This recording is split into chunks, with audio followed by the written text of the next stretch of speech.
تصوف کے سلسلے میں حضرت شاہ ولی اللہ محدث دہلوی رحمۃ اللہ علیہ کی لکھی ہوئی کتاب حماد کے تیسرے باب سے آغاز کرتے ہیں، اور اس تیسرے باب کا نام ہے سلوک کی پہلی منزل طاعت یعنی اطاعت۔ شاہ ولی اللہ محدث دہلوی رحمۃ اللہ علیہ فرماتے ہیں، طریقت تمام کی اصل ایک ہے۔ جس شخص کو بھی مشائخ تصوف میں بیٹھنے کا موقع نصیب ہوا ہوگا، اس نے اہل تصوف کی کتابیں اور رسائل پڑھے ہوں گے، اسے اس حقیقت کو تسلیم کرنے میں ذرا بھی تردد نہ ہوگا کہ تصوف کے سب طریقوں کے بزرگوں اور ارباب ارشاد کی غالب اکثریت یقیناً اس امر پر پورا اتفاق رکھتی ہے کہ طریقت کی اصل ایک ہے، گو اہل ترک کے سلوک کی راہیں الگ الگ ہو گئی ہیں۔ حضرت جنید بغدادی۔ طریقت کی یہ اصل جس سے آگے چل کر جملہ ترک تصوف نکلے، سید الطائفہ جنید بغدادی کی طرف منسوب ہے، اس لیے کہ حضرت جنید بغدادی وہ پہلے بزرگ ہیں جنہوں نے تصوف کے اکثر قواعد و قوانین مدون کیا۔ چنانچہ موصوف کے زمانے میں جو بھی اہل تصوف تھے، ان سب نے اپنے سلوک کی نسبت حضرت جنید بغدادی سے ٹھیک کی تھی۔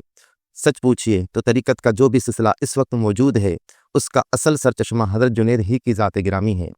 بے شک اس زمن میں ایسا بھی ہوا کہ کسی شخص کا طریقہ تو اویسی ہوا اور ظاہری اعتبار سے اس نے کسی اور کا خرقہ پہن لیا، جیسا کہ شیخ بدی الدین مدار تھے، یا کبھی ایسا بھی ہوا ہے کہ ایک شخص بہت سے مشائخ کی صحبت میں بیٹھا لیکن اس کی دلی مراد حضرت شیخ جنید بغدادی سے بر آئی ہو، اور اس نے اس خیال سے کہ ایک تو حضرت جنید بغدادی کا مرتبہ تو مشہور و معروف ہے، اور دوسرے ان کی وجہ سے قرب الہی کا واسطہ در واسطہ مختصر ہو جانا ہے، مناسب یہ سمجھا ہو کہ حضرت جنید کو جو اس کے لیے شیخ اول کا درجہ رکھتے تھے، دوسرے مشائخ پر مقدم قرار دے اور اپنے آپ کو حضرت جنید ہی کی طرف منسوب کرے۔ سب سے پہلے اپنے عقائد درست کرے۔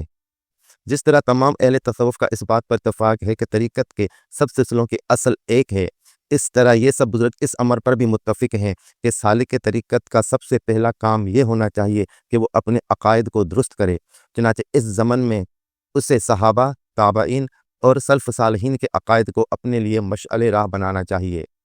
عقائد کو درست کرنے کے بعد اس کے لیے ضروری ہے کہ وہ اسلام کے جملہ ارکان کو بجا لائے، گناہوں سے بچے، شریعت نے جن مفاسد کو ملعون قرار دیا ہے ان کا سد باب کرے۔ یہ راہ طریقت کا پہلا مقام ہے اور اسی کا نام اطاعت ہے۔ طاعت دراصل تصوف و احسان کی اصل جڑ ہے کہ اس کے بغیر طریقت اور سلوک کبھی درست ہو ہی نہیں سکتے۔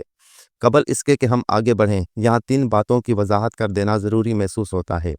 پہلی بات تو یہ ہے کہ جہاں تک عقائد کی درستی کا تعلق ہے، سالک کو اس میں صحابہ، تابعین اور سلف صالحین کے عقائد کو اپنا نمونہ بنانا چاہیے۔ چنانچہ بعد میں متکلمین نے عقائد میں جو نئی تعویلیں کی ہیں ان سے بچنا بہت ہی ضروری ہے، اور خاص طور پر جن عقائد میں متقدمین نے تعویل کی ضرورت ہی نہیں سمجھی اور نہ انہوں نے ان عقائد کی اس طرح تعویل کی ہے کہ ایک رائے کو دوسری رائے پر ترجیح دے کر صرف اسے ہی وہ اصل مراد قرار دے دیتے۔ سالک کو چاہیے کہ وہ بھی اس طریق پر ان عقائد کو مانے۔ دوسری بات جس کا سالک کو خیال رکھنا ضروری ہے وہ یہ ہے کہ سلوک کی ابتدا میں وہ وحدت الوجود اور وجود کے تنزلات خمسہ کی بحثوں سے بچے۔ ان بحثوں سے بجائے نفع کے الٹا اسے نقصان ہوگا۔ واجب الوجود سے یہ کائنات کیسے ظہور پذیر ہوئی، اس کو سمجھانے کے لیے اہل طریقت نے 5 تنزلات مانے ہیں۔ ایک تو ذات احد کا درجہ ہے، اس سے دوسرا تنزل وحدانیت میں ہوا، تیسرا تنزل عالم ارواح کا ہے، چوتھا عالم مثال اور 5واں تنزل عالم اجسام کا۔ یہ ہیں وجود کے تنزلات خمسہ، اور مسئلہ وحدت الوجود میں اس عقدے کو حل کرنے کی کوشش کی جاتی ہے کہ وجود کے یہ مختلف مراتب حقیقتاً ایک وحدت ہیں یا محض دیکھنے میں ایک نظر آتے ہیں۔ ظاہر ہے تنزلات خمسہ اور وحدت الوجود کے یہ معاملات بے حد نازک اور دقیق ہیں، اس لیے سالک کو ابتدائی سلوک میں ان سے بچنا لازمی ہے۔ تیسری بات جس کا سالک کو خیال رکھنا چاہیے وہ یہ ہے کہ اگر وہ اتنی علمی استعداد نہیں رکھتا کہ حدیث کی کتابوں اور صحابہ کرام و تابعین کے آثار کا براہ راست مطالعہ کر سکے، تو اس کے لیے ضروری ہے کہ وہ فقہ کے 4 مذاہب میں سے کسی ایک مذہب کی تقلید کرے۔ لیکن اگر سالک میں احادیث و آثار سے استفادہ کرنے کی صلاحیت موجود ہے تو بہتر ہے کہ وہ احادیث اور آثار کا خود مطالعہ کرے، اور اس زمن میں خاص طور پر وہ اس بات کی احتیاط کرے کہ بعد کے فقہ کرام نے جو خامخواہ کی بیکار فقہی موشگافیاں کی ہیں اور جو نئے مسائل انہوں نے استنباط کیے ہیں وہ ان میں مشغول نہ ہو۔ تو آج ہم نے شاہ ولی اللہ محدث دہلوی رحمۃ اللہ علیہ کے کتاب حماد سے اطاعت کا باب پڑھا، اور اس میں آپ نے دیکھا کہ سالک کے لیے ضروری ہے کہ سب سے پہلے اپنے عقائد جو ہیں وہ درست کرے، اور پھر جو ہے وہ اپنے آپ کو اللہ تعالیٰ کی عبادت میں مشغول کر دے،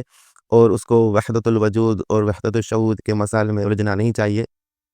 وحدت الوجود تو اپنے الفاظ سے ظاہر ہے کہ اس میں وجود کی وحدت کی بات کی گئی ہے۔ اب ہم اس میں غور کرتے ہیں اور تفکر کرتے ہیں کہ وحدت کیا ہے۔ وحدت یہ ہوتی ہے کہ ہم بطور انسان، سب انسان ہیں، سب کو 5 انگلیاں ہیں، سب کو ہاتھ ہیں، سب کو پیر ہیں، یہ سب کیا ہے؟ یہ سب وحدت ہے۔ تو بطور انسان ہم سب میں ایک وحدت پائی جاتی ہے، لیکن ایک وحدت وہ بھی ہے جو ہماری جانوروں کے ساتھ ہے کہ ہم جانوروں کی طرح ہی ایک ہیں، اور انہی کی طرح ہم میں سارے نظام ہضم اور آنکھیں اور ہر چیز موجود ہیں۔ ان میں 4 پیر ہوتے ہیں، ہمیں 2 ہاتھ اور 2 پیر ہیں۔ تو ایک حساب سے کافی مماثلت حیوانات سے بھی پائی جاتی ہے، اور اسی طرح سے کافی مماثلت ہم میں جو موجود ہے وہ نباتات یعنی جو پودے ہیں ان سے پائی جاتی ہے، اور کافی جو ایسی مماثلت ہے جو جو جمادات ہے اس کے ساتھ ہماری مماثلت پائی جاتی ہے کہ ہم اپنے جسم میں دیکھتے ہیں کہ ہمارے اندر بھی کیلشیم، نائٹروجن، آکسیجن، ہائیڈروجن اور کاربن، یہ ہر چیز ہمارے اندر بھی موجود ہے۔ تو یہ جو وحدت ہے یہ ایک موجود ہے کہ ہم مخلوق خداوندی میں موجود ہے، لیکن جو عالم اسفل ہے، مثال کے طور پر نباتات ہے، جمادات ہے، حیوانات ہے، ہم یہ کہہ سکتے ہیں ان کے ساتھ ہماری وحدت ہے، لیکن اس کے باوجود ہم ان سے الگ ہیں اور ان سے افضل ہیں۔ اسی طرح انسانوں میں بھی ایک وحدت ہے، لیکن انسانوں میں کچھ انسان جو ہے وہ افضل ہوتے ہیں، بہتر ہوتے ہیں، اور ہر ایک کی جو پہچان الگ ہوتی ہے۔ کسی کا نام الف ہوتا ہے، کسی کا بے ہوتا ہے، کسی کا پے، کسی کا چے۔ تو یہ ایک وحدت کو اسی طریقے سے سمجھنا چاہیے، اور اس پر ہم کسی وقت مفصل بات چیت کریں گے۔ وآخر دعوانا ان الحمد للہ رب العالمین۔